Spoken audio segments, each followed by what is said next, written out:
I'm telling you, this happened the same time, and it only happens when I'm trying to host a session. Huh. Well, you know me and technology, like I flip out every time I do it. It never works like I need to. I follow all the directions like I've written down, and it never, every time it does something weird. Like, yeah, I know. Let me usher my dog out of here, and then I'm gonna shut the door. Yeah.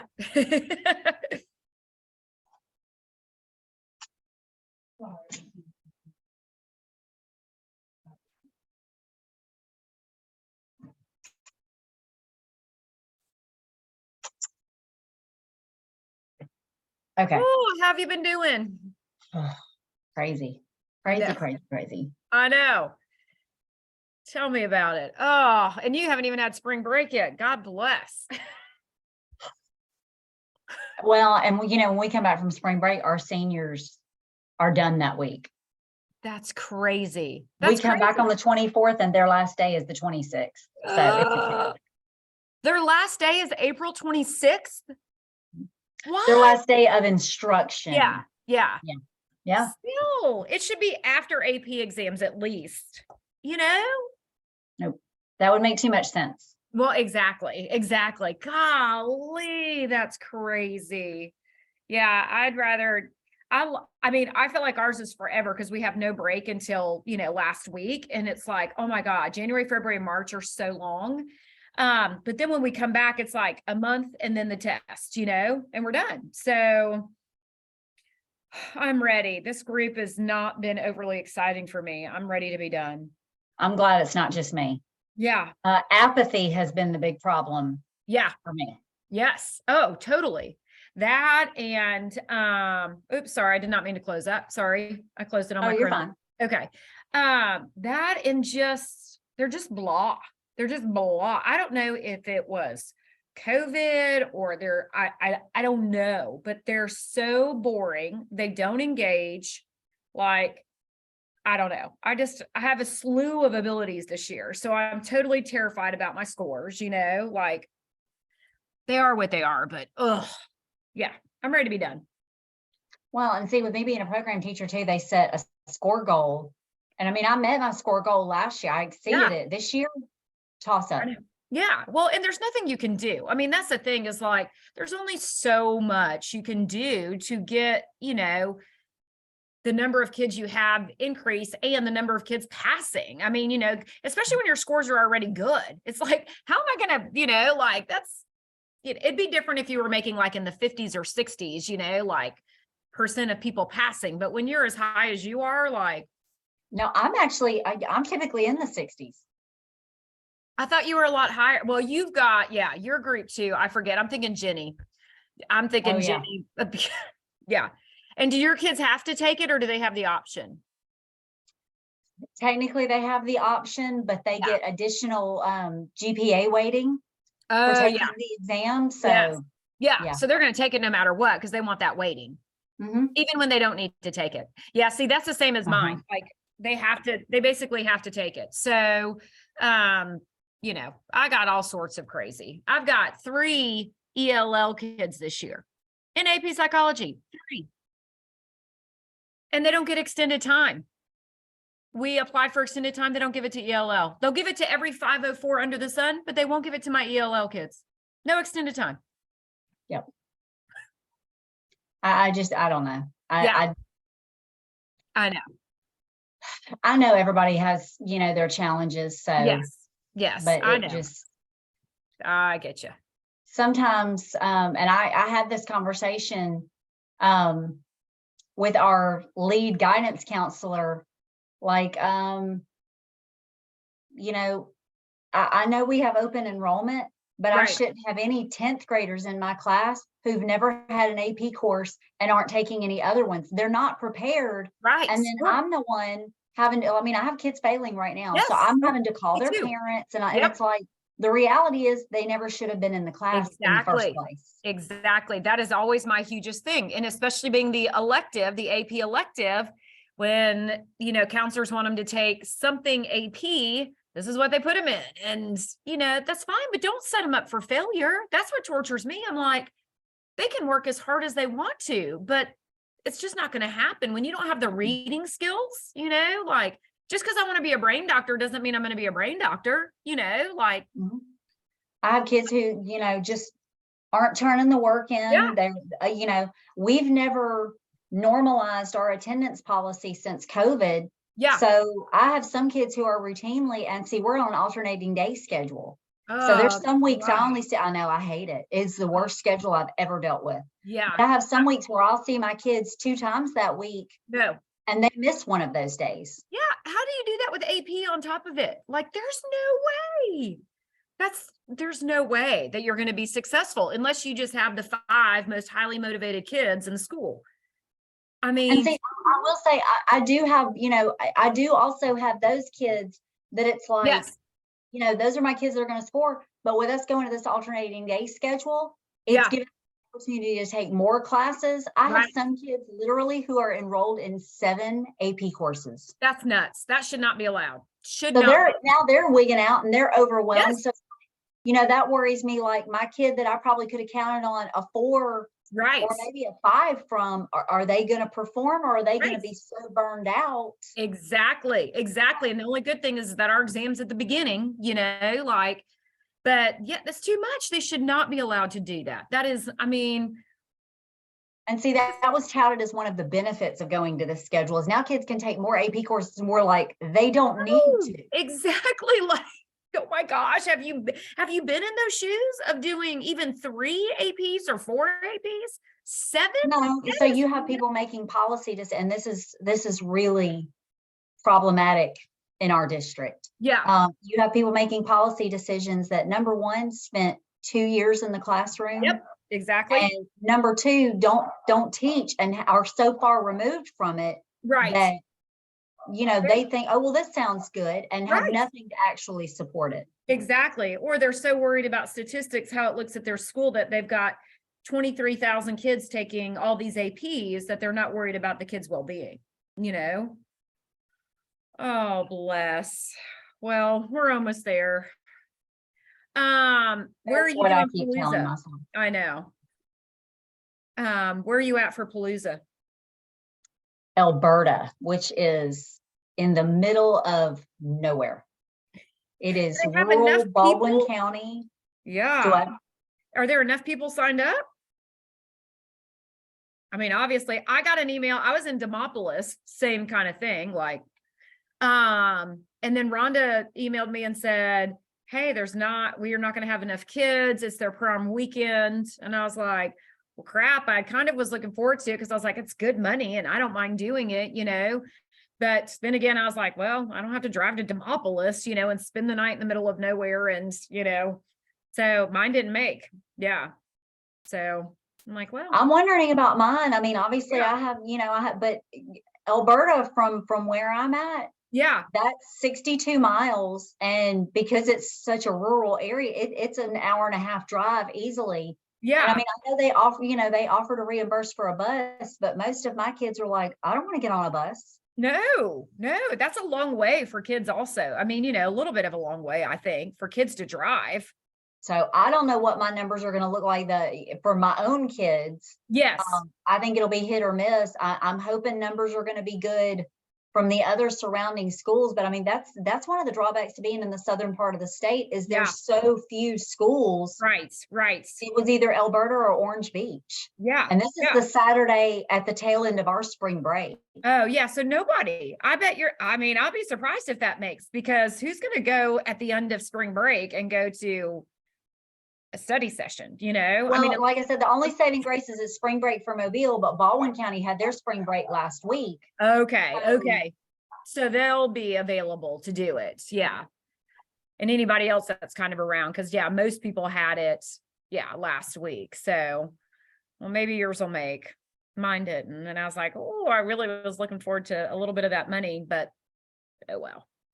Because I've only done like 3 study sessions. 2 or 3. I haven't done that many. So I really haven't done that many. At most, I've done maybe 1 each time. Yeah. I think that's it. And I think the first time I had a conflict. So I think that was it. I didn't do the first time. So I may have only done 2. which is fine, but I just feel like I'm out of it this year. I feel like I'm not, and I guess because we haven't had as many meetings and stuff either. So I'm like, I feel like I don't see y'all or talk to you, or Oh my I have gosh. no idea how I'm so sorry. Hold on Yeah. 1 second. I think my just came in, had no idea that I have something going on. Yeah. Going nuts. I'll be right back. Yeah, go.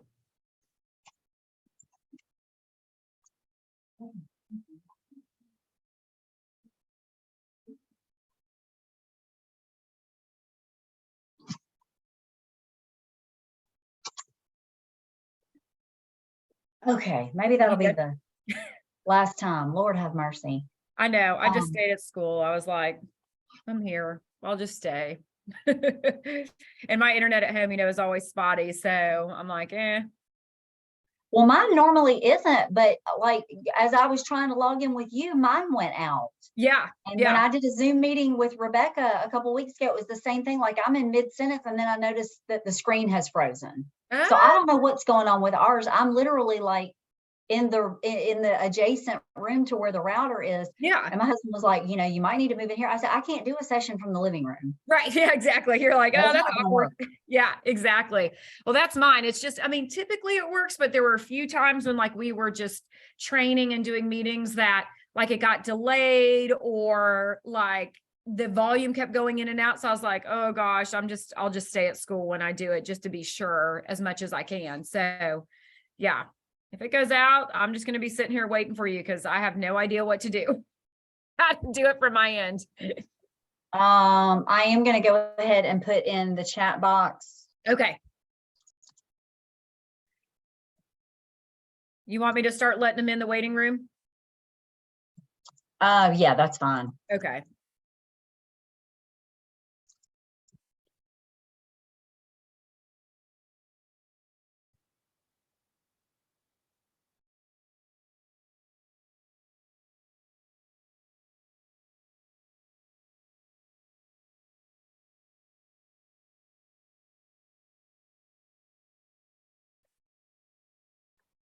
Hey, Elise. All right, as you are coming into the session, you can go to the chat box and you'll see joinpd.com and you'll use the code on the screen to enter the study session. We're going to get started in about 2 minutes.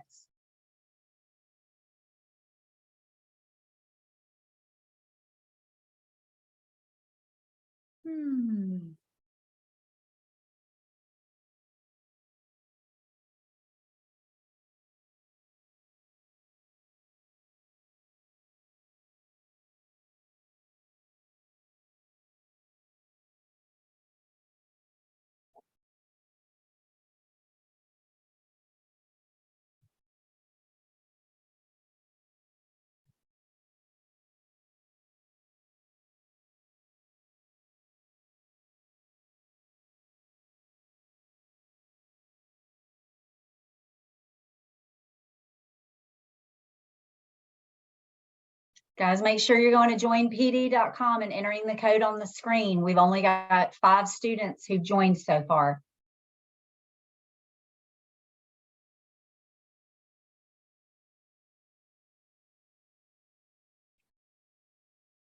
I always love that they put words under the under the code.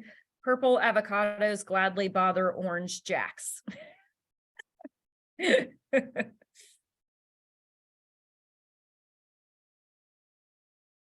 I've wondered why they do that. I know. I don't know. Like, I guess if you couldn't see it, then you could say it, but that I would be like, what? Say that again. It's not a very good mnemonic. All right, it is 4 o'clock, so we're going to go ahead and get started. As you are coming in, again, just make sure you're going to joinpd.com and that code will stay up in the top right-hand corner of the screen. So that's the code you'll enter to join the session. So today is study session number 5, and with the exception of AV Palooza, this is actually our last study session for the year. So this one is going to be on FRQ writing. So you'll get an opportunity to not only see both types of FRQs, but you'll also get the opportunity to practice writing some.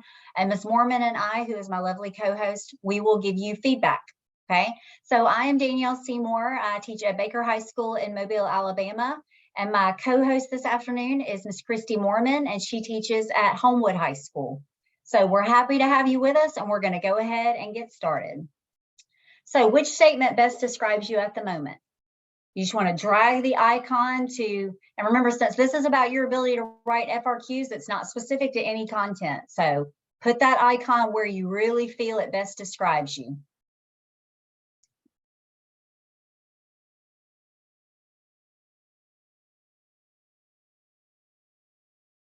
Okay, seeing a pretty good mix. It looks like a lot of you are saying you're somewhat confident, and that's understandable. Writing FRQs for a lot of people can be kind of nerve-wracking, just because for one thing, you don't know what to expect until you get the prompt. So hopefully some of the information and the strategies that we're going to give you in the session today will be a big help.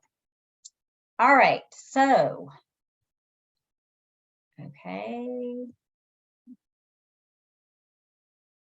There we go. All right, so in looking at how students did on last year's FRQ, I do want to just caution you, this information is just given to you so you'll have an understanding of what the mean score was. Also a good opportunity to kind of remind yourself of what standard deviation means. But keep in mind, with both types of FRQs, both the concept application and the research-based question, your total number of possible points is 7. So what you're seeing there is in the set 1 questions, and of course there are always multiple exams, but in the set 1 questions, which are the questions I helped to read, on question 1, the mean score was a 3.06, and on question 2, the mean score was a 2.45. So just keep in mind what that standard deviation is telling you.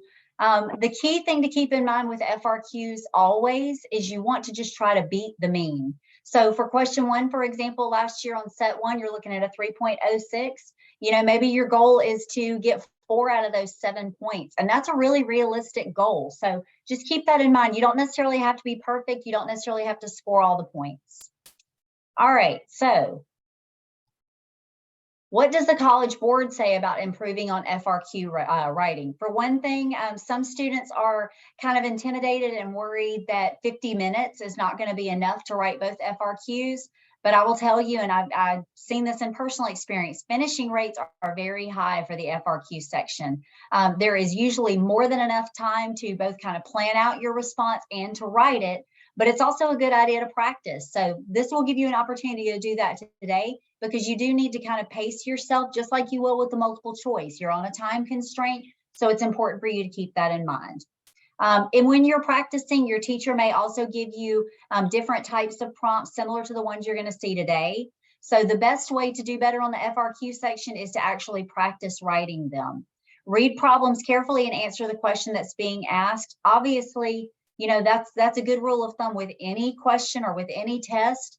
But especially with FRQs, because it may be a situation where you're asked to do 2 things to earn a point. And if you only do one of those things, then you're not going to earn those points. So you want to make sure that you're reading those instructions. You may even need to reread the question and the prompt. Apply the concept to the scenario. Remember, and we always stress this, definitions alone are not going to be enough to score. Now, is it a good idea to use the definition? Absolutely. Just keep in mind that is not going to be enough. You can give a perfect textbook definition, but if you don't apply it to the prompt or to the concept you've been given, that's not going to get you a point. So we always want to make sure that we're doing what we need to do to earn points.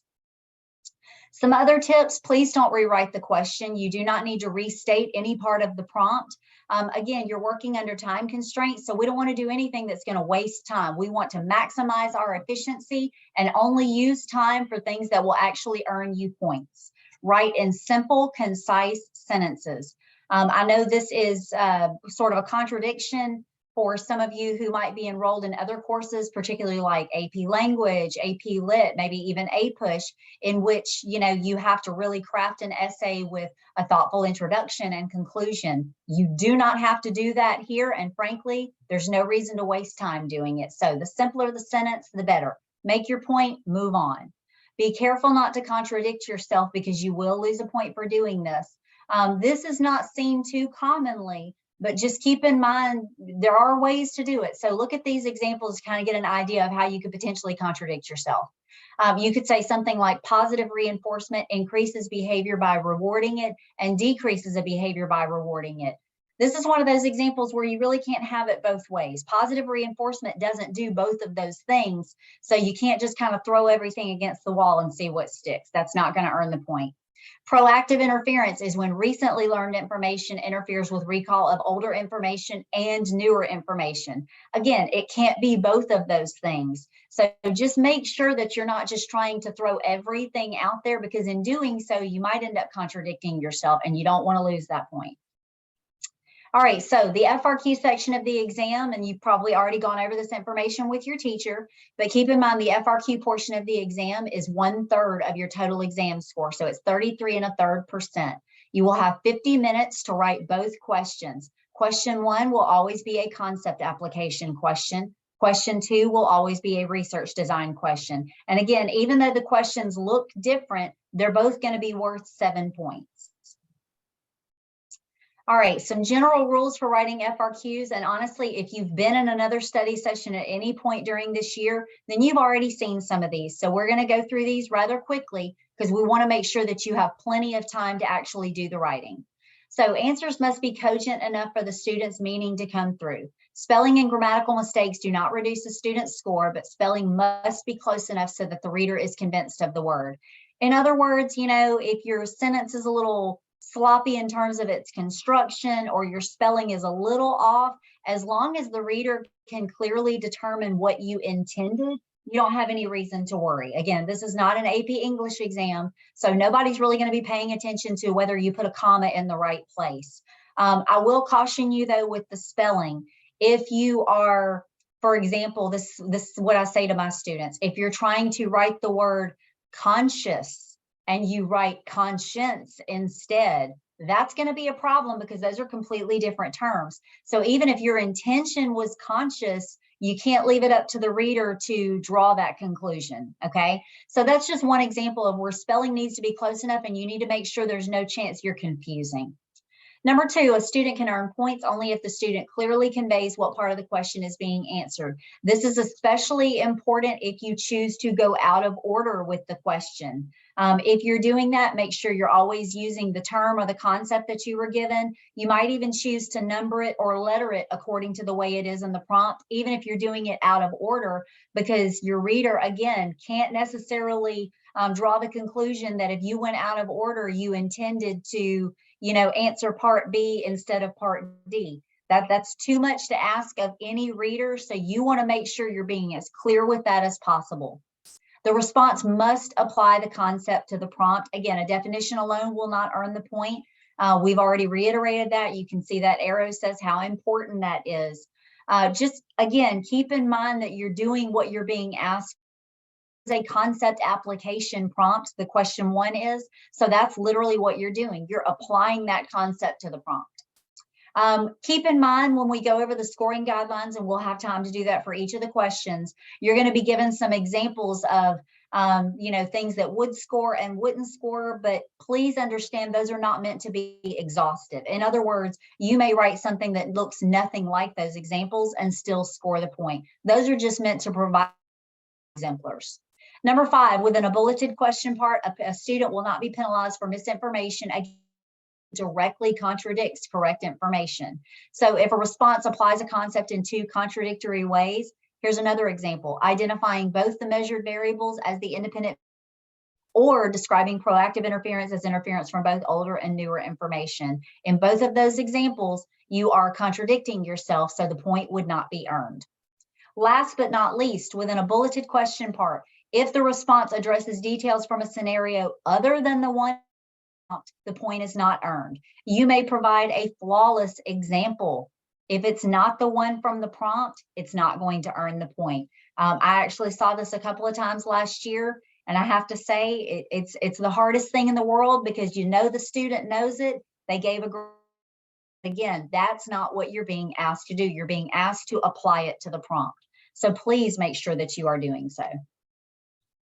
All right, let's talk briefly about some of the task verbs that are used in FRQs, because these are very important at giving you an understanding of what you're actually being asked to do. So here's a confusing pair for you: describe versus explain.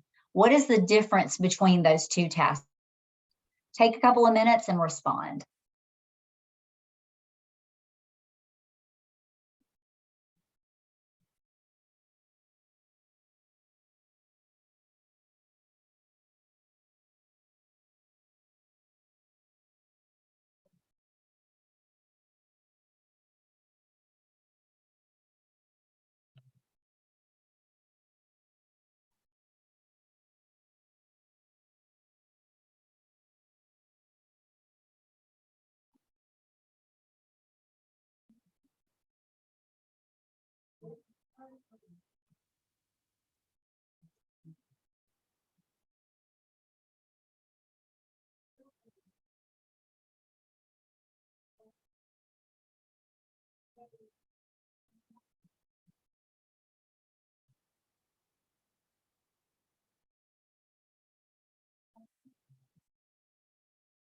All right, I'm seeing a lot of good responses. And all of them are kind of to the effect that describing, somebody actually put to describe is to show, to explain is to tell. And I like that. Just keep in mind when you're describing something, you're providing details or characteristics. When you're explaining, you're going a little deeper. You're kind of delving into the how and the why. Okay, so just keep that in mind because those are two very commonly used task verbs. So which of the following would be a good description of the task verb draw a conclusion?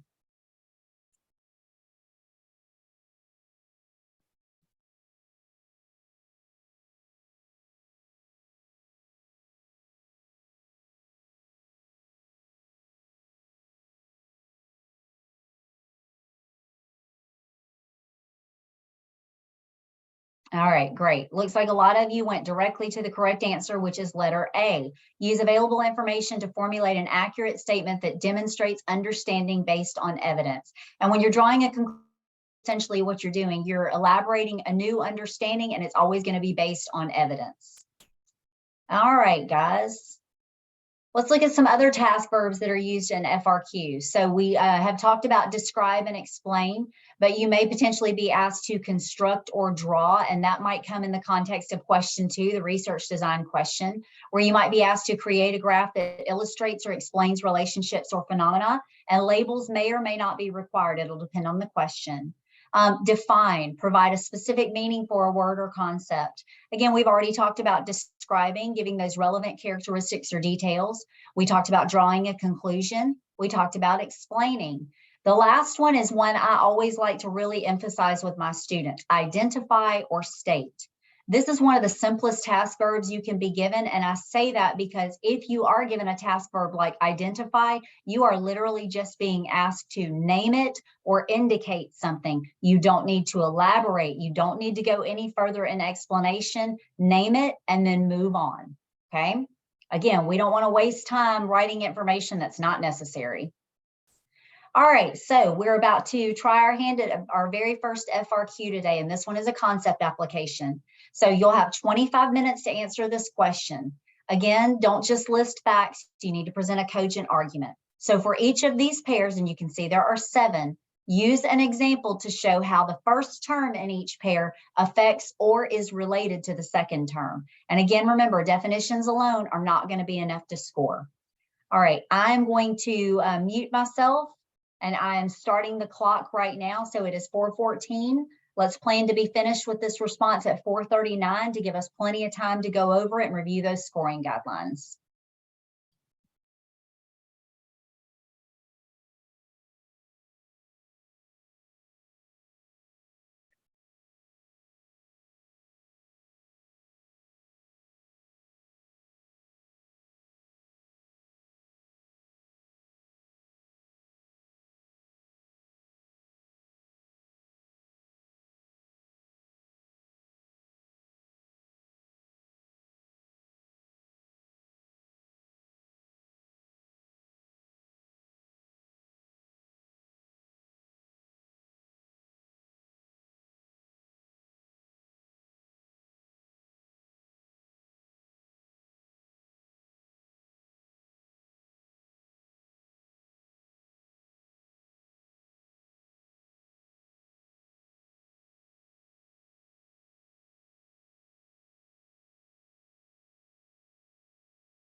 Sorry about that, guys. I have no idea what just happened with the slides, but we are back on the correct one. So I apologize. That was apparently a little glitch. It's the free response ghost.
Guys, you have about 10 minutes left.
Now let's take about 5 more minutes, and then we're going to go over the scoring guidelines for each point.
All right, we're going to take about 1 more minute. So if you're in the middle of a sentence, go ahead and start finishing up.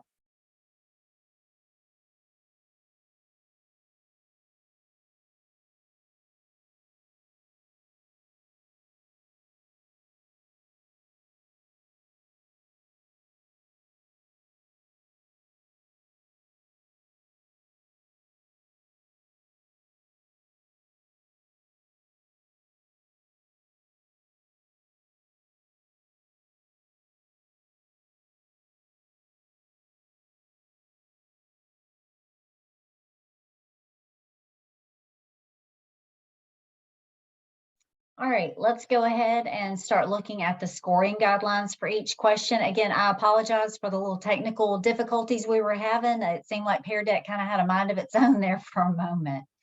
Okay, so, whoops, here we go. All right, so for point 1, this was where you were asked to show how serial position effect would relate to recall. And I was really pleased to see a lot of you really hit the nail on the head with this one. So clearly this is something that's been emphasized in your class. So keep in mind the example has to include the ability to remember the first or last, it doesn't necessarily have to be both, first or last items in a sequence more easily, or you have more difficulty remembering items in the middle of a sequence. So you could really go either way with that. It looked like most of you chose to go with first or last items, just again, making sure that you're relating that to how that would aid in recall. So it is easier to remember the first items on a list. As brief and straight to the point as that sentence is, that scores, because it indicates first items on the list. That would be serial position effect. And although it doesn't use the word recall, it does use the word remember, and that's close enough. You would not score remembering where in the house a friend's phone number is in order to be able to call them, because this is, for one thing, not serial position effect. It does relate to memory. So just make sure that you are keeping it focused on the concept you're actually being asked for. All right, point 2 involved functional fixedness and its relationship to problem solving. I will say one thing that I noticed, and I tried to make note of this in my feedback. Please be careful not to confuse functional fixedness with mental set. Functional fixedness involves an object, seeing an object in terms of its normal uses or functions, and having that kind of hinder or inhibit your problem solving because you can't sort of think outside the box or think more creatively.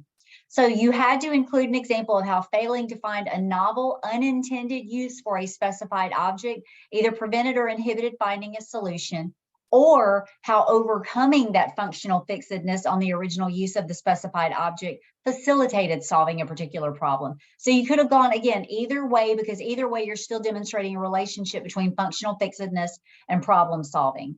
So look at some of the examples that would score. Because Mo had no hammer and didn't realize he could use his baseball bat, he could not figure out how to drive a nail. And that's actually an example I use in my class. Instead of thinking of his baseball bat as something that could only hit baseballs, Mo overcame this limitation and used the bat to drive the nail. Absolutely. That's indicating that they were able to go beyond their functional fixedness and solve the problem. However, what wouldn't score? Mo used a baseball bat to drive a nail. This is not an example of functional fixedness because it's not indicating that Mo was fixed on the function of any particular object. All right, let's look at point number 3, operational definition and replication. Several of you clearly understood what an operational definition is and clearly understood what replication was, but some of you kind of struggled making that, that relationship between the two of them. So you had to include an example of how defining a variable or a term or a concept in a study facilitates future repetition or replication of the study. You can't just refer to like step-by-step procedures of the study without indicating what would need to be operationally defined. So an example that would score: researchers define the variables in a study so the study may be made more easily repeated. That would score even though it's not, you know, going above and beyond about how operational definitions would facilitate that. It's clearly establishing a link between the two, and that's all you would really need to do to earn that point. All right, point 4, double-blind research and bias. A lot of you were right on target with this one as well. So the example had to indicate that both researchers and participants are not informed, hence the double-blind aspect, about some aspect of a specific study in order to reduce the possibility of confounding factors. So If you gave a full description or definition of double blind and then an example of that procedure, it would score.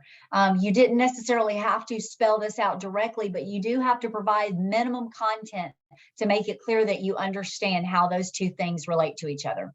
So here's an example that would score. When testing a new drug, neither the participants nor experimenter knew whether a particular participant was receiving a drug or a placebo, thus lessening the amount of bias in the study. And that would be great. One other thing I want to emphasize, keep in mind, it's fine to refer to experimental group and control group, but be careful about mixing your terms. I saw some references to a control variable. That doesn't exist. So you want to make sure that you're being as specific with your terminology as you possibly can to ensure you earn the point.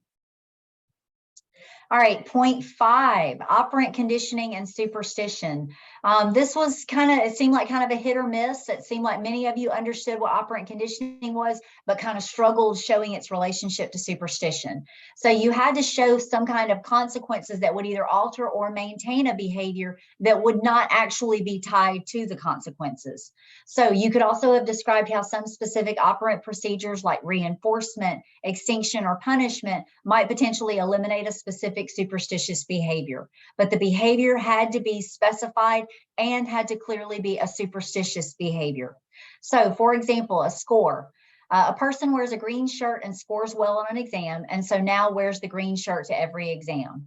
So here they've been reinforced for that behavior by scoring well on the exam, and that perpetuates that superstitious belief of wearing the green shirt. Guido brings a rabbit's foot into work and gets a promotion, which reinforces carrying the rabbit's foot. Very creative example, but that also works because it clearly indicates reinforcement and its role in superstition. A person overcomes his superstitious behavior of not walking underneath ladders by being reinforced to walk under them. So in any of those examples, although they're very concise, they still show that relationship between operant conditioning and superstition that's needed to score the point. All right, for point 6, we were looking at reinforcement and its relationship to the overjustification effect. I did see a few of you that weren't sure what overjustification effect is, so really quickly, we'll clear that up. So overjustification is where you've been externally rewarded or extrinsically motivated for doing something so long that it essentially eliminates your intrinsic motivation for a behavior. So the response would have to indicate a situation in which an actual or even a potential external reinforcement reduced or eliminated an intrinsic motivation for a behavior. So after being given money to read books, Edna loses her desire to read books. Great example, again, very concise and simple, but it clearly indicates a reinforcement, being given money to read books, and then how that eventually diminishes that intrinsic motivation or desire to perform the task. So again, overjustification is being kind of over-rewarded or over reinforced for something, and then that essentially diminishes your intrinsic motivation. All right, last point was myelin sheath and its relationship to neural impulse. Several of you correctly indicated that the myelin sheath was part of the axon. That's all good, but remember, you wanted to demonstrate that you understand how the myelin sheath works with the neural impulse. And the clear answer here would be that the presence of myelin sheath or the abundance of myelin sheath increases the transmission or speed of those neural impulses. You could also go the opposite way and say if there was a breakdown or absence of myelin sheath, that would slow down or decrease the speed of neural impulses. Either way would score the point because it's clearly indicating that relationship. All right, so how did you do? Hopefully you got at least 3 or 4 points. Remember, our goal was just to beat the mean. So yeah, I think, 3 to 4 points is a realistic target range. Now, ideally, you're doing even better than that, and it looked like several of you did. But keep in mind, you don't necessarily need to earn every single point to still do well overall on the exam. All right. So let's look at FRQ number 2. Keep in mind, this one is research design.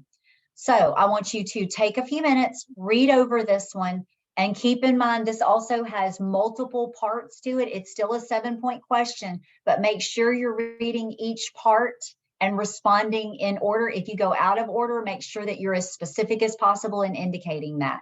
Again, you have 25 minutes, so we will wrap up with this one at 5:11, and that'll give us just enough time to go over the scoring guidelines.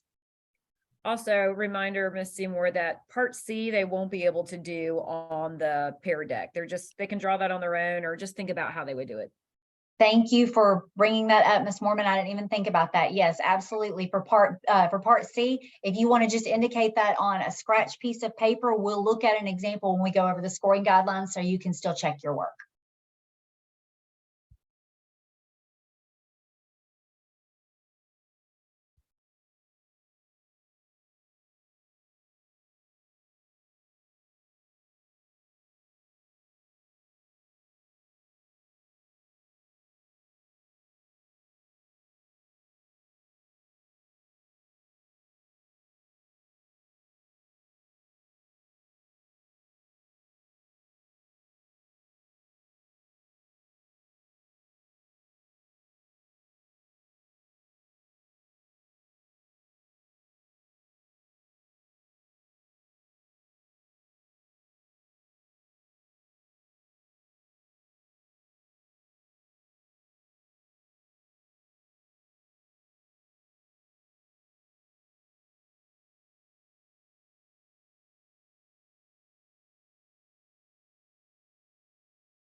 We have about 10 minutes left.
Take about 5 more minutes.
All right, let's go ahead and move on and start looking at scoring guidelines so we can be sure that we have enough time.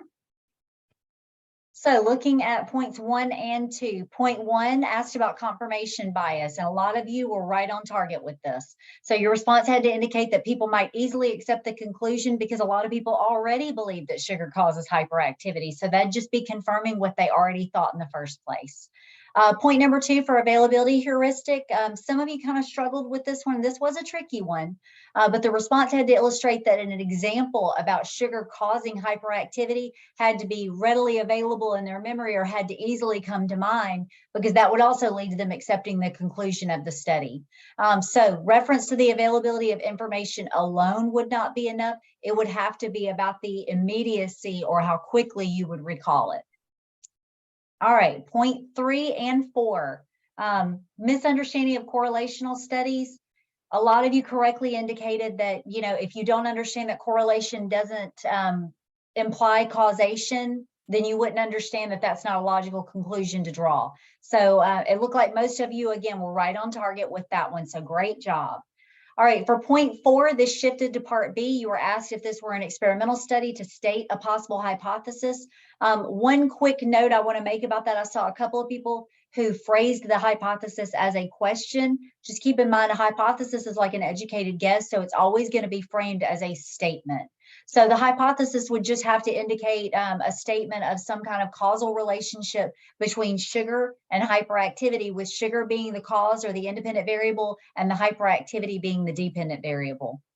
So for example, you could say sugar has no effect on hyperactivity. That would still be a hypothesis. You don't necessarily have to indicate that anything is done with sugar.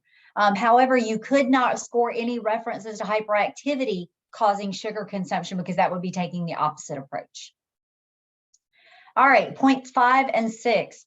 I will say point 5 was another one where in my feedback, I tried to indicate when I saw it, a lot of you were right on target with the dependent variable, but keep in mind you were asked to operationally define the independent variable. So it wouldn't be enough to just say the dependent variable is hyperactivity. Even though that's correct, you needed to go a step beyond that and give some kind of more specific indicator or measure for hyperactivity. And I saw some of you that even borrowed the one directly from the prompt, like the number of times that a student left their seat. That absolutely works, and it's okay to use the language of the prompt there because you were already provided with an operational definition. You could have also used some other indicator, but again, it had to be some measurement for the hyperactivity, not just the hyperactivity itself. For point 6, you were asked to describe how random assignment can be achieved, and I saw a lot of really creative examples here. Just keep in mind, random assignment is not random sampling. So this would be essentially determining which kids would be in the experimental group and which ones would be in a control group. All right. Now for point 7, obviously, you know, you had to do this on your own paper, but there were a variety of ways that you could have done this. You were asked to draw a bar graph. So as long as you were labeling like sugar on the horizontal axis and then the measure of hyperactivity on that y-axis, you would have to indicate that the bars must be about the same length. So hopefully you did something similar to that. I will say don't stress too much if you are asked to draw or construct a graph for one thing. I very rarely have seen that. But if you are, just do the best you can with the information that you have available. And keep in mind, at most, that's typically going to be just one of the other 7 points. So don't stress out too much on that or get hung up on just that one point. All right, so hopefully you did really well. Like I said, the responses that I saw were routinely scoring 3 to 4 points, so that's great. Remember, that's always our goal. You're not shooting for a 7, you're shooting for around a 3 or 4. Anything more than that is great. All right, guys. So you were asked this question at the beginning: which statement best describes you at the moment? I'm still seeing a lot of somewhat confidence, definitely seeing a few more in the very confidence. And from what I read, and I'm sure Ms. Mormon would echo this, I definitely saw some people who were right on spot with their FRQs. So that's wonderful. Clearly, you've been doing the work and practicing the skill. All right, so There is a survey. Ms. Mormon, would you mind putting that in the chat box? Gotcha. This is a short Google form. It'll take you just a couple of minutes to complete, but this gives us feedback so that we can, find ways to provide better content for you or better serve you in future sessions. Obviously, this is the last one this year, but this feedback will help us go forward in designing sessions for next year. All right. And the last thing I want to leave all of you with, speaking to, I know some of my students are in the session, we have our mock exam tomorrow, so that's a really big deal. But all of you will be taking the AP exam on May 2nd, so we certainly wish you the best of luck. The good news is you've still got about a month to kind of shore up any misconceptions, et cetera, so there's still time to work on those deficiencies and practice building your strengths. I hope all of you have a great night. Thank you so much for being with us tonight. Hopefully you got some benefit from this session. That's always the goal. And have a great rest of your evening and rest of your week.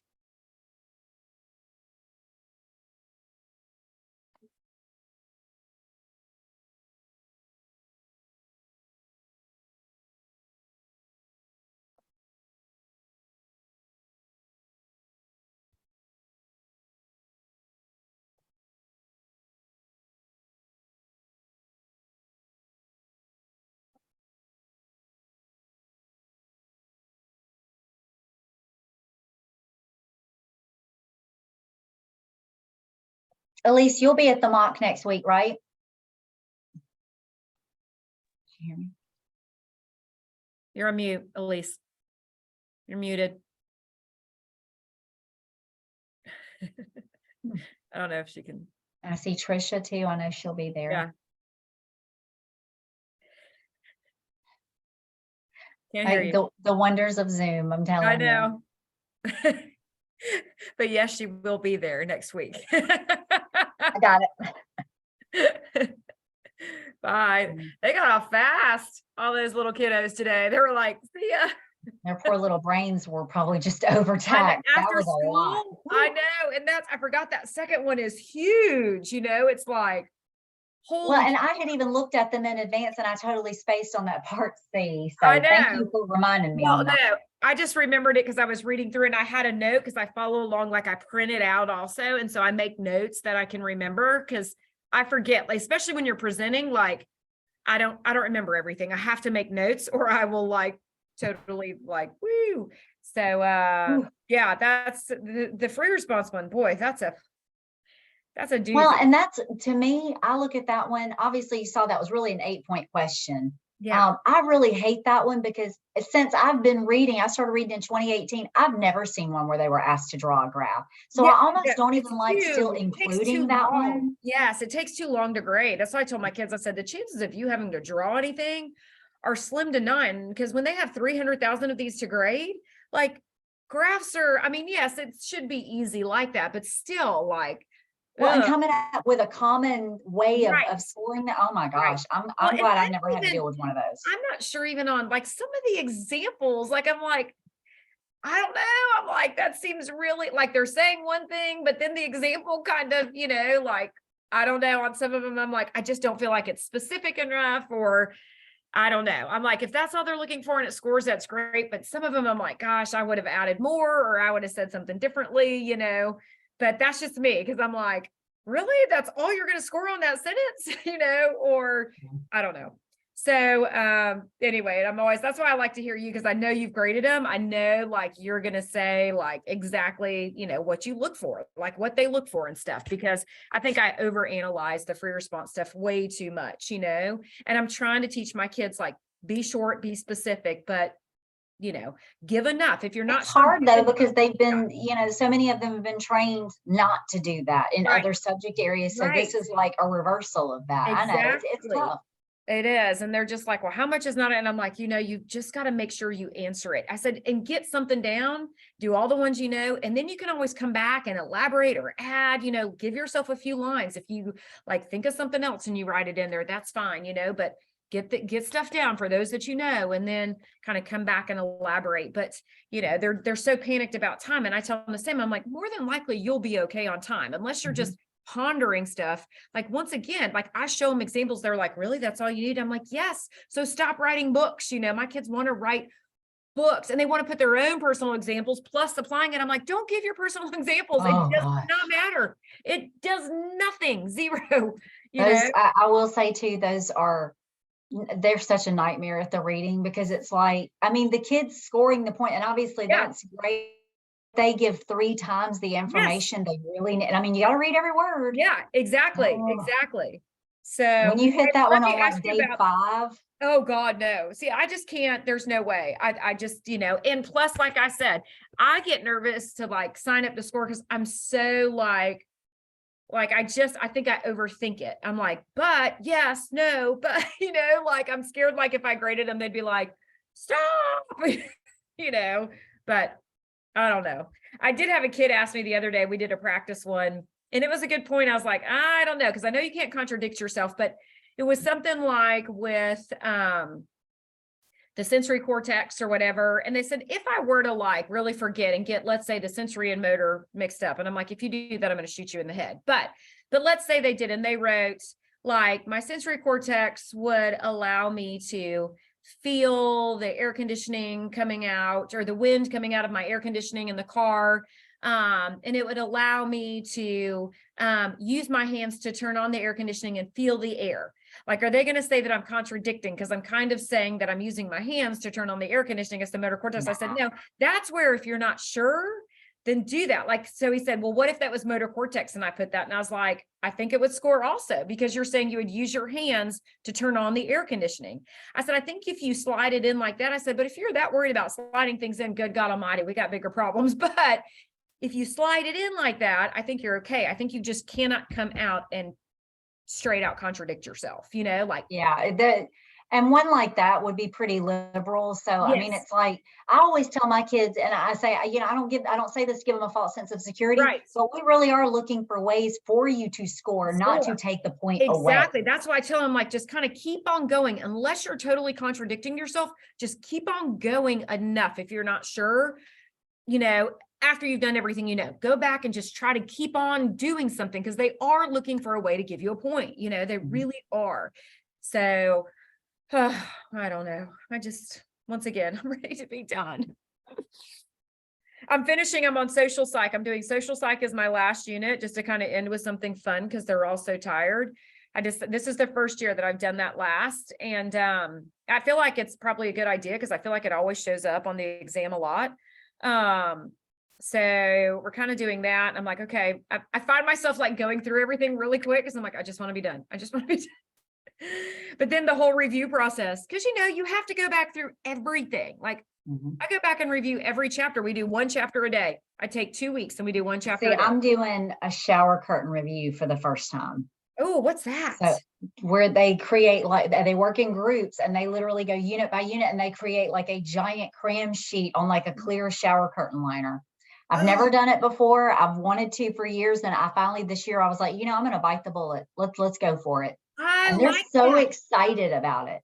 So they'll just go through the unit and make cram sheets. And then like, so do you look at all the cram sheets, or do they have to study their cram sheet, or they just make the cram sheet?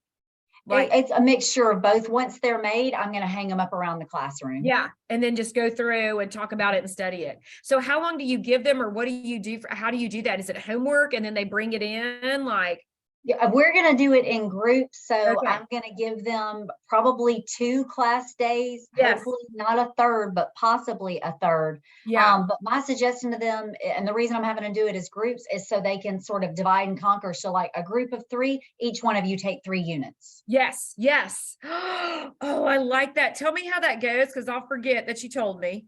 But tell me how it goes, because that sounds great. Well, I know other people have done like the cupcake review and stuff like that.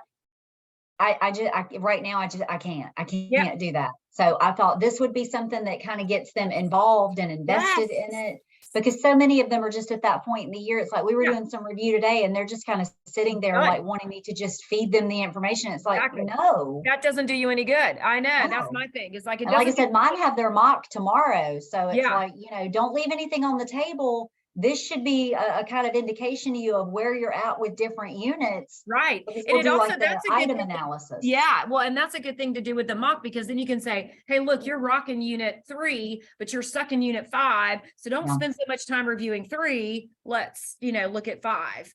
But, it's just, I'm like, like, I just want to, I feel like I got to just keep hounding it in their head, like pounding it in their head, especially those big things that I just feel like always show up, like, hey, and I really did not feel this way last year. Yeah. I don't know. This group it's different. And, like, once again, I've done this for 20 years and I feel like this group is just across the board. I don't know. Maybe it's me getting older, and I've taught it so many times, but just in general, they're just not, I don't know. And once again, I'm going to say it's COVID. That's the only reason I feel like I can put any explanation, or I just suck after all these years, but they just they're blah. They just don't get excited about stuff. Like I was showing Zimbardo's prison experiment. Okay. And Zimbardo and Milgram and all these great studies. Yeah, I worried that in unit 9, because I flip-flopped it. I did unit 9 and then we finished with unit 8. So we just finished unit 8 last week. Yeah. I love talking about Milgram. That is my favorite, far and away. Love it. And some of them are watching it and they're like, oh my gosh. But the majority of them are just kind of sitting there like, like, oh, no big deal. Once again, nothing shocking. Like, are you understanding what just happened? Exactly. Like, I don't know. It's just, I don't know. And they're apathetic and lazy. And I think that truly is a factor of them during COVID. And we just let anything go, like getting that work ethic back. Like, this is school. You have to do stuff. I'm not going to let you turn it in 12 weeks late. I'm not going to I'm not going to take crap, like, no, nor am I going to let you redo it. Nor am I giving you bonus points for crap when you didn't, like, it's so weird. They just are like, but I mean, I know it was due in August, but can I turn it in now? And I'm like, oh, my seniors are the worst ones about it. And because I also teach economics and government, and it's like, I have 4 kids in my class right now sitting on like a 45. And it's like, do you understand May 13th, you will not walk across the stage. Exactly. And it is only because you don't come to school and you don't turn in work. And I said, the worst part is you don't even have to come to school. All the work is in Schoology. Exactly. Just do it and turn it in. Exactly. Because you can get away. Wait till they see a 0 populate in the grade book. And then it's like, oh yeah, I need to do that. And then they're like, hey, how come I only got a 70 on this? Because it was 3 weeks late. Exactly. I'm being generous. And they don't make the connections. Like, I really and truly don't think they make the connections, or they think somebody will fix it for them. Well, parents for us have been a huge part of the problem. Well, he's a little angel outside of class. Well, I can't tell you about him outside of class, but I'm going to tell you what's going on in class. He sits here like a bump on a log. He never participates and he never turns his work in. What am I supposed to do with that? Exactly. I can't grade anything because he hasn't turned anything in. Like, that's my thing, is like, I can't do anything when they've given me nothing. Like, Well, I even had a mom saying, I've never seen this from him before. Do you have any suggestions about how to parent him? No, I don't. I'm not a therapist. No. Take his phone. I mean, I don't know what you want from me, because that's what he sits and does in my classes. He wants to sit on his phone and he gives me a dirty look when I tell him to put it up. Exactly. And you know what? And I'm not parenting you. Like, I'm not like, like, nope. I'm here. I shamed mine the other day though, and I did it and I've never done this before, but we were talking about, the mock exam coming up tomorrow. And I said, let me just go ahead and tell you. And I said, I've never said this before, but I'm going to say this year. Yeah. If you get a 1 on the exam, you should be ashamed of yourself. Yes. I said, there's no 2 ways about it. Yeah. I'm not going to sugarcoat it, because you could have not taken the class at all and sit for that exam and get a 1. Get a so 1. If you sat here all year and you still get a 1, I said, I'm going to tell you that was reflect on me. That's reflecting on you, and I would be ashamed of myself. Exactly. And I mean, I laid it on thin. Some of them were kind of like, but I mean, I'm tired of this. A 1? Are you kidding me? Exactly. That's my thing, is like, I get it if you have tried like everything under the sun, but I told him, I said, I'll take a 2 all day long, because that at least shows me some effort. Right. A exactly. 1 shows me nothing. Yeah. You just have to break the seal to get a 1. I mean, yeah. Oh, well, we're going to make it. Hey, guess what? A month from now, we're done. We're done. We're done. Less than a month from now. We have on this side 18 school days. 18 school days. That's it. And then I'm like, woo. I know, I'm going to just breathe a huge sigh of relief. Well, and I had to take back AP research this year. So now I've had to put together a calendar to film my kit, and it just, I told my husband, I said, I will feel sane again once April is over. This month is just going to kill me. And I'm NHS advisor. So I had a meeting this morning and I had kids coming to me all day long. I didn't come to the meeting this morning. Can I get a packet? Why weren't you at the meeting? I forgot. Yeah, I slept in. I didn't get up. Exactly. Like, I don't do that. Yeah, I'm like, no. Because you know what? I get up early. I drive 45 minutes to get here to school. So if I'm doing that and getting here when I need to be here, and you live 3 minutes down this road, see ya. Or you slept in, or you forgot. Well, and I told some of them, I said, you will be the kid that will get in. And then I will be having to chase you down for service hours and everything. I'm not doing that. Yeah, exactly. I'm having them do teacher evaluations this year, service verification, because it's like, I'm trying to do more work on the front end to save my sanity. Because 120 kids, oh my gosh. Oh my gosh. And nobody wants to help me with it because they're like, isn't that a lot of work? Yeah, it is. That's why I need help. And there's only so much, like in some clubs, you can give the students the responsibility to do things, but can't really do that with NHS. You know, there's not so much that you can give them to do, because so much of that is like official and stuff you have to record, you know. I can't believe you have AP Psych, AP Research, GovEcon, National Honor Society. And I'm a senior sponsor. God, no. Girl. I know. Just say no. Just say no. That's what my husband says. He's like, you need to learn to say no. I'm like, that's easier said than done. Exactly. Really. Because it's like somebody asks, you want to do that? I'm like, why not? Yeah. I've learned to say no as much as I can, because I am like, I can't take any more. I've got 2 kids that are busy. Sorry. If you're going to fire me, get on with it. There's only so much I can do in 24 hours. Yeah. So this other stuff and kids being lazy does not, I'm like, no, I'm done. You know, you've got to step up to the plate. I'm just not, you know, like I can't parent you and teach you and solve all the world's problems, because that's what you're used to. All right, let's go. I know. It was good to see you though. Good to see you. I'm not going to be at the reading next week. Yeah, but seriously, will you let me know how the shower curtain goes, and will you send me pictures? Sure.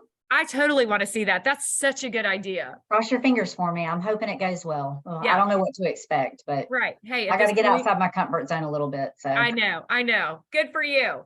All right, girl. Good to see you. Have a good night. All right. I'll see you later. Bye.